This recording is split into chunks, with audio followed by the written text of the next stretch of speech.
மதுராந்தகத்தில் காஞ்சி தெற்கு மாவட்ட திமுக இளைஞரணி மற்றும் விவசாய அணி சார்பில் ஆலோசனை கூட்டம்.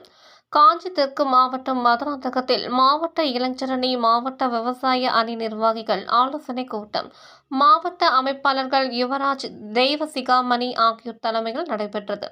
இதில் சிறப்பு அழைப்பாளராக காஞ்சி தெற்கு மாவட்ட கழக செயலாளர் சுந்தர் எம்எல்ஏ அவர்கள் கலந்து கொண்டு கழக ஆக்க பணிகள் குறித்தும் வருகின்ற சட்டமன்ற தேர்தலில் எவ்வாறு பணியாற்றுவது குறித்து பல்வேறு ஆலோசனைகளை வழங்கினார்.